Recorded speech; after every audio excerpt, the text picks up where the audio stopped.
Hello दोस्तों, आज आपके लिए एक ड्रामाई और सनसनीखेज फिल्म होस्टाइल लेकर आए हैं। इस फिल्म का प्लॉट 2 पैरेलल लाइंस पर चलता है, एक पास्ट में और दूसरा प्रेजेंट में। फिल्म के आगाज में दिखाया जाता है कि दुनिया तबाह हो चुकी है और बस कुछ ही लोग जिंदा बचे हैं। फिल्म में हमें सबसे पहले जो कैरेक्टर दिखाया जाता है उसका नाम जूलियट है, जो 36 लोगों के ग्रुप के साथ रहती है। जूलियट की जिम्मेदारी होती है इस ग्रुप के लिए रोजाना के इस्तेमाल की चीजें ढूंढना, और इसके लिए वो रोजाना ही अपनी वैन में बैठकर बाहर निकल जाती है। इसकी गाड़ी में वेपन्स के अलावा खाने पीने की चीजें और इसके हस्बैंड जैक की तस्वीर भी होती है। जूलियट एक जगह पहुंचती है जहां उसे कुछ खराब कारें नजर आती हैं। जूलियट इनमें से जरूरत की चीजें निकाल लेती है और आगे बढ़ जाती है। फिर वो एक खाली गैस स्टेशन पहुंचती है। वो बहुत एहतियात से गन हाथ में लिए इस गैस स्टेशन के अंदर जाती है। गैस स्टेशन को खाली जानकर वो थोड़ी देर के लिए वहां रेस्ट करने बैठ जाती है कि अचानक उसे छत से धमक की आवाज आती है। वो पहले डर जाती है लेकिन फिर जल्द ही वहां से निकल जाती है। रास्ते में जूलियट रेडियो के जरिए अपनी बेस पर बात करती है और हमें पता चलता है कि गैस स्टेशन में कोई मॉन्स्टर रहता है जो दिन की रोशनी में बाहर नहीं निकलता। जूलियट का कमांडर उसे खतरे में पड़ने की बजाय अपना काम करके वापस आने को कहता है। जूलियट को ज्यादा सामान नहीं मिला होता, इसलिए वो बेस वापस जाने का प्लान करती है और वापस जाने के लिए वो एक शॉर्टकट इस्तेमाल करने का सोचती है।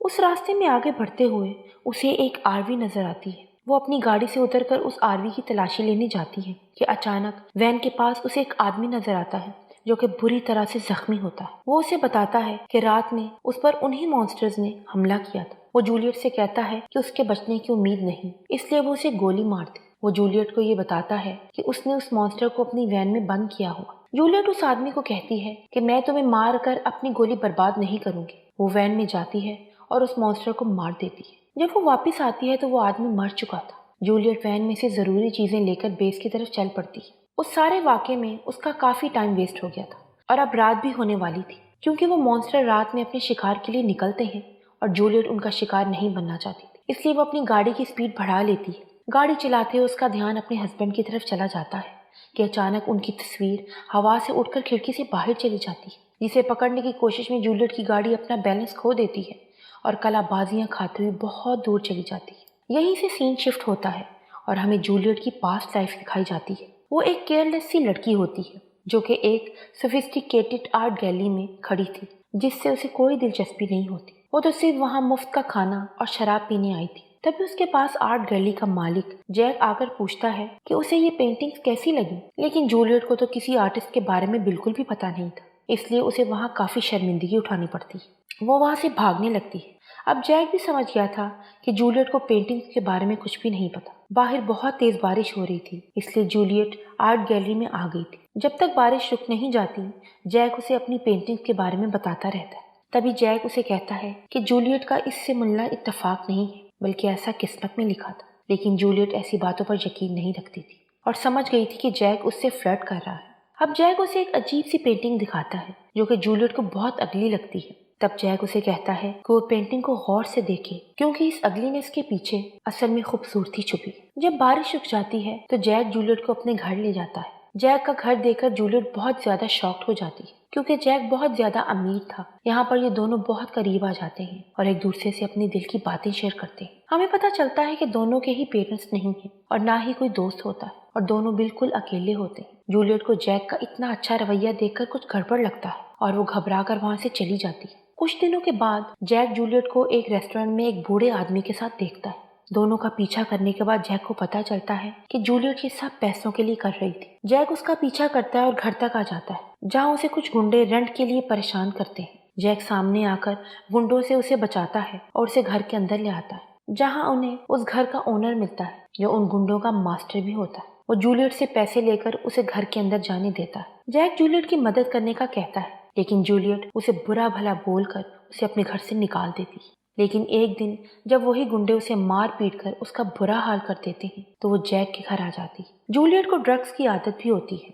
जैक उसे सुलाकर घर से बाहर चला जाता है। अगले दिन जूलियट फिर से ड्रग्स लेने के लिए उसी जगह जा रही थी। जैक उसे रोकता है, लेकिन जूलियट गुस्से में आ जाती है और जैक के घर की चीजें तोड़ना शुरू कर देती है। जैक ये सब उसकी भलाई के लिए ही कर रहा था, जिसका एहसास उसको बाद में होता है। कुछ दिनों बाद जैक शहर से बाहर एक बड़ा सा घर ले लेता है ताकि जूलियट ड्रग्स से दूर रह सके। अब हमें ये समझ आता है कि जैक जूलियट से प्यार करने लगा था और इसके साथ बहुत ही सीरियस है। अब वो दोनों वहाँ खुशी खुशी रहने लगे थे। एक दिन जूलियट जैक को अपनी प्रेगनेंसी की खबर देती है। ये खबर सुनकर वो दोनों बहुत खुश होते हैं, लेकिन डिलीवरी के वक्त उनका बच्चा मरा हुआ पैदा होता है। ऐसा जूलियट के ड्रग्स की वजह से हुआ था। दोनों बहुत दुखी थे। जैक को भी पता था कि ऐसा क्यों हुआ है, लेकिन वो जूलियट को इस बात का एहसास भी नहीं होने देता। अपना बच्चा खोने के बाद जूलियट बिल्कुल टूट गई थी और उसने दोबारा ड्रग्स लेने शुरू कर दिए। वो ड्रग्स लेकर सारी रात सड़कों पर घूमती थी और जैक रोजाना उसे ढूंढकर वापस ले आता था। लेकिन एक दिन जूलियट जैक को ही अपने बच्चे की मौत का जिम्मेदार कहती है।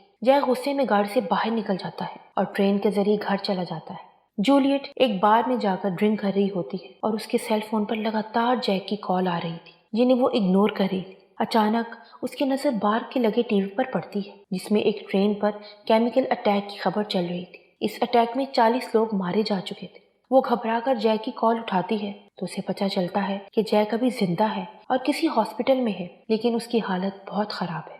वो भागकर हॉस्पिटल पहुंचती है तो जैक उसे जिंदा मिलता है। वो पूरी तरह से आइसोलेटेड था और ठीक से कुछ बोल भी नहीं पा रहा था। जूलियट को यकीन था कि जैक ठीक हो जाएगा। इस हालत में भी वो जूलियट से बहुत प्यार करता था। अगले दिन जब जूलियट वार्ड में आती है तो जैक वहाँ था ही नहीं। जैक की डेथ हो गई थी और हॉस्पिटल वालों ने उसे बिना किसी को बताए ही उसको कहीं दफना दिया था, क्योंकि उसकी बॉडी केमिकल से मुतासिर हो चुकी थी। जूलियट बहुत ज्यादा रो रही थी, क्योंकि जब तक वो जिंदा था उसे जैक के प्यार की कदर नहीं थी, लेकिन अब उसके मरने के बाद जूलियट को जैक की इम्पोर्टेंस का एहसास होता है और आज तक वो इसकी यादों के सहारे जिंदा थी।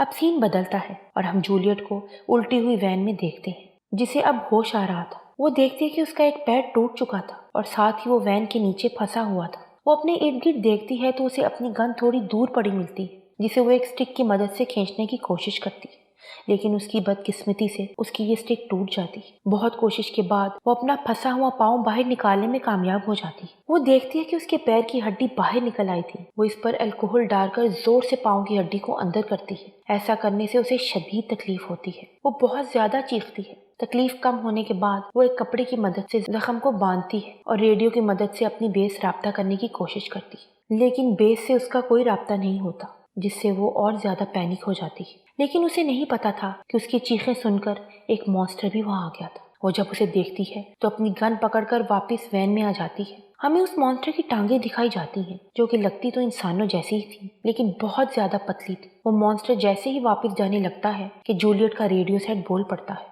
और बेस से कोई उसे जवाब दे रहा था। वो जल्दी से रेडियो को बंद कर देती है, लेकिन वो मॉन्स्टर रेडियो की आवाज सुन लेता है और वापस आने लगता है। तो जूलियट रेडियो को ऑन करके बाहर फेंक देती है।